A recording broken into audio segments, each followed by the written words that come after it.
congrats for winning your 10th title in Los Cabos over the weekend. How do you feel going into the National Bank Open? It's always a great feeling coming back from a tournament, starting a new tournament, having that confidence of a title under your belt. I'm definitely taking only positives from last week's performance, and it was a successful one with good matches, and also instilling that mindset of trying to get as many matches during the US Open swing. This is a new challenge for me now that awaits, and it's fair to say that the conditions here are very different to what they were in Los Cabos. So we're acclimatizing every single day as a team to get the best possible tennis ahead of us, and to perform at an even higher scale with players now of a much higher caliber and a much more demanding draw day by day. Any questions? Please raise your hand. Introduce yourself. Hey Steph, welcome back to Toronto, Pete Burkowski, Tennis Canada. This event is where you had your big breakout in 2018, but then in 21 it was kind of a weird event with the bubble. So how does it feel to be back in Toronto in a more normal year, more like it was 5 years ago? I'm always waiting for the Toronto tournament. I know it's switching every single year, and it keeps changing for women and men. But for me, Toronto is the place that I was kind of introduced to the game at a professional level, at a very high stage. And I had at the time some success in Barcelona, which was a 500 event, but nothing of that caliber yet at the time. So that was my first proper introduction to the tennis world, and it will always stay very memorable. So whenever I come back here, I know I have some good memories behind me that I will always cherish and remember. Being surprised of how many Greeks came that year to support me on center court, it kind of felt like I was playing in my hometown. So, these type of things you don't find very often on the tour, and you don't get to experience them at such a grand scale. And I really hope it can be the same this year. I really hope I can start on this journey from the very first round, and hopefully end up as one of the last players to compete here. Arthur Poirot, L'Equipe France. You had ups and downs this year. How will you judge your season so far?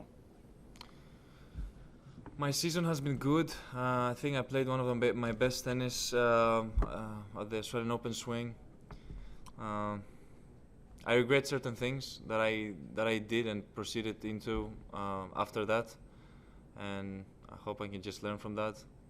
My season, honestly, after the Australian Open swing, after having collected so many points and being ahead ahead in the rankings and not having much to defend at the early US swing at the time in Miami and Indian Wells, it was kind of disappointing due to my injury that occurred. And the clay court swing, in my opinion, could have been better. I wish I could have collected much more points there. But now it's part of the past. I need to keep moving forward, and I need to keep building on what I have now on the present moment, and take those opportunities and maximize on them. I'm getting back into the rankings that I want to be seeing myself be at. I'm happy that I've been collecting some good beneficial points for me in the last few weeks, and I hope I can keep on going. I have big standards in terms of finishing the year strong, and I want to deliver to that promise of mine. I want to finish the year and go on a nice vacation and say that I've tried my best these last few months to maximize as much as I can and have a big impact on the tour at the end of the year. Hello, Stefanos. Tony Cañameras from Mundo Deportivo, Spain. If you allow me the question, like 2 days ago, sorry, you said that your goal was surpassing the best ranking of Paula Badosa. My question is: Have you ever played against her? And in case that have you not played against her? If you played, who would win? Thank you. Well, unofficially, I'm undefeated in an exhibition match in Indian Wells. So technically, it's 1-0 for me. Don't promote it too much. I don't want this to reach her too much, because she will get very competitive, which is not the best thing to do right now, especially under her own circumstances that she has to deal with.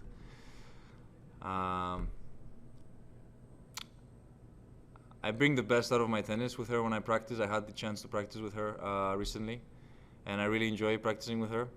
We have great hits, and I honestly don't even mind if she beats me. I want her to beat me.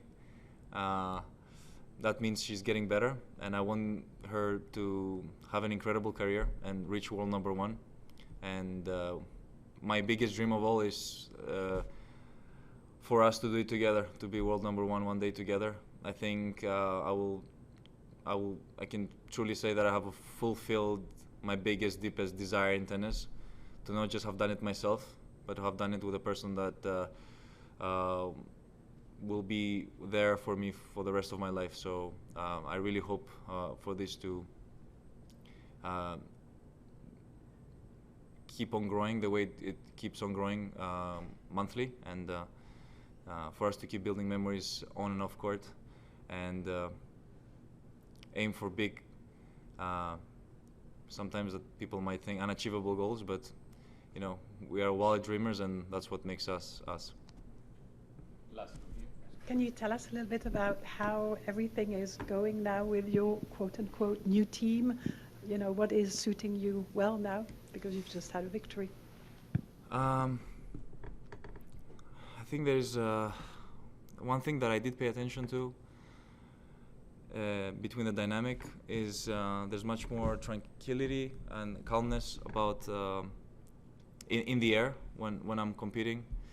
You know, parents can get emotional sometimes, and I completely understand it. I'm not a parent myself, but I can imagine how difficult it can be at times to be seeing your child give it their all, and to be going through so much during a match. Mark is a parent himself.